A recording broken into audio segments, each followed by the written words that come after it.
So next up, we have Deepali, and it's a very interesting startup. I believe your startup is called MyFurries.com. Hi, Yes. Deepali. Lovely to have you with us. Hi, Ryan. How are you? I'm so happy to be here. Lovely. On that note, since we are both very happy, let's get started.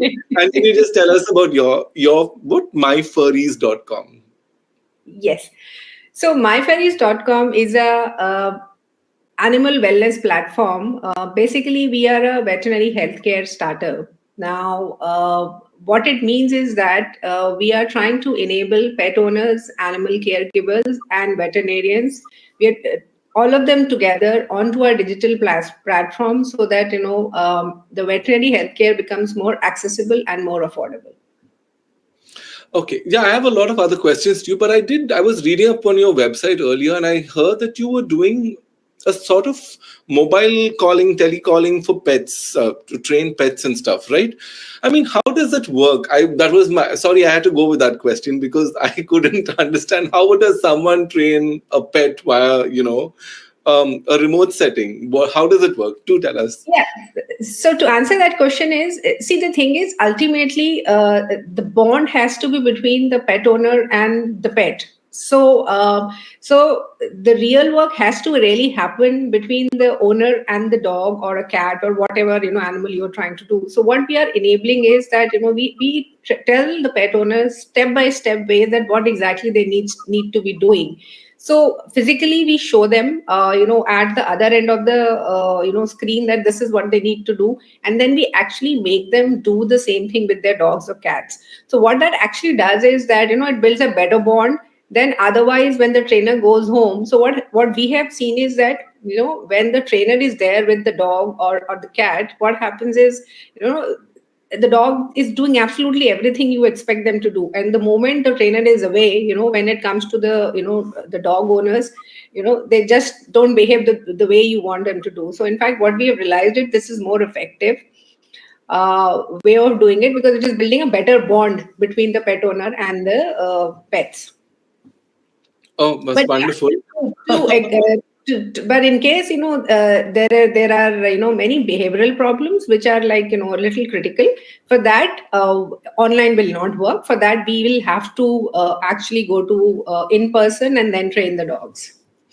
Okay. So you said dogs, but I understand that you do all sorts of pets as well, right? I mean, is it just dogs and cats, or there's other kinds of pets involved as well?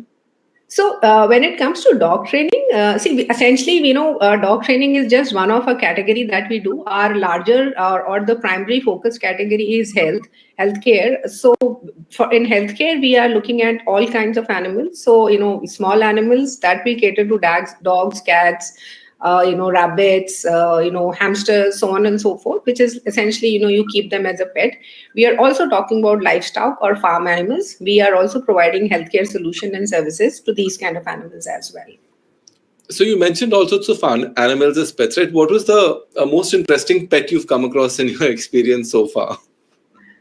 Oh, there are Any? many, but yeah. So, if I start talking about it, we can do the entire conversation around it. But, the most interesting I can just remember is that, there's this one person who, came to us and he said that my snake is not well. Oh, So, and that was the first one at that point in time. There are people who keep exotic animals, and then we asked that, okay, what is the problem? So he's not had anything. I have fed the snake 2 mice, and out of that 2, he just had 1. So I was like, all right. So that was one of the most interesting cases we've had. But yeah, people have all kinds of pet, and exotics are something which always intrigue me and amaze me that okay, people do keep these kind of pets also.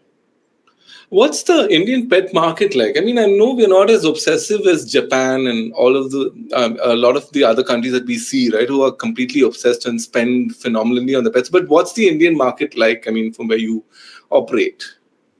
So today, if you're talking about, we are talking about 45 million pet owners in the country. They're slated to go about 65 in the next, couple of years, which is by 25 to 27. That's what 27. They say that we are slated to be 65 million pet owners. And with Gen Z and Gen Alpha, the ownership the pet ownership is on the rise itself. So yes, the spending on pets have increased, but of course we are not yet there when it comes to US and Japanese market. But having said that, there is awareness and people have started spending money, but we have a long way to go, and that's where we come in, because there is so much scope that is possible right now in terms of pet care category, pet wellness category. And there are very few players who are actually looking into it. So most of them are into pet accessories, but wellness, healthcare, they are few. Okay. And we've also seen people hypochondriacs, but are there any pet, owner hypochondriacs that are hypochondriacs on behalf of their pet? Have you seen that? Yes. So, I categorize pet owners into, actually three categories. One is this category which you're talking about, that, if the, pet is even scratching a little bit, they are worried and they will call their veterinarians 10 times and say that, hey, my pet scratched 20 times. They would have their records, everything, and, mentioned, and they'll send it to the veterinarian saying that, you think this is normal, this is not normal.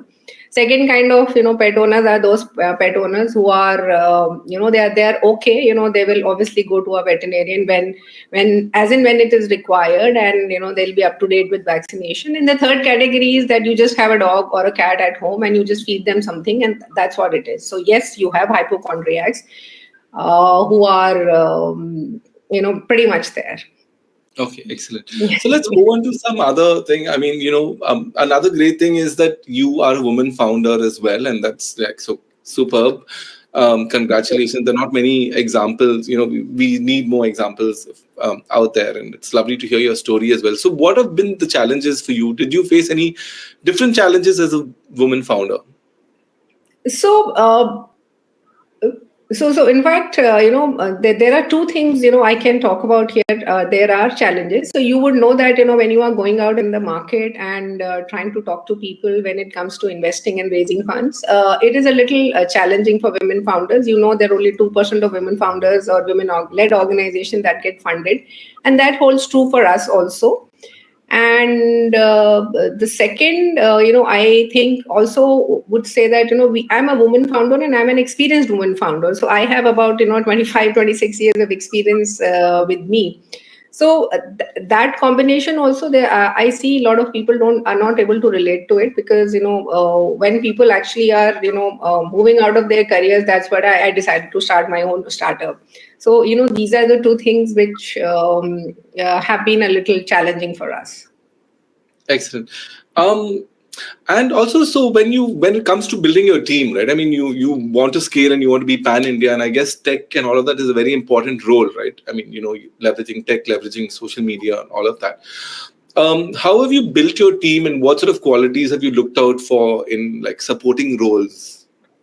Yeah, so before I move on to the supporting roles, I would talk about the founders, my other co-founders. So we have, I was joined by our co-founder, who is again a experienced veterinarian, Dr. Vinay Chabra. And we have another woman co-founder who is our CTO and CPO. So it was very important for us to for our organization to have people, who are domain expertise and who have done stuff like building and scaled up consumer internet platforms. So, we have a very good combination of, three people. Domain expertise when it comes to veterinary healthcare, we have Dr. Vinay Chavla. Business-wise, building consumer internet companies and scaling them up, I have enough experience. And then along with that, Deepa Singh, who is our CTO and CPO, is our domain in technology expertise. So that was one thing, we were very clear that this is what we would want to do. And the second line of people who are, our first team members, our thing was that, people have to be really keen and interested in, animal welfare and pets. So somehow, we were lucky enough to have people who have come on and have, join us, because for the love of the animals, they have. Awesome. Thank you so much for sharing your story with us. And we wish you all the best for everything in the future. And thank you so much again for joining. Thanks, Ryan. And I think I must congratulate Your Story for putting the whole thing together. I think it's a marathon since morning. You guys are up to it. So great job done. And thanks once again for giving me this opportunity.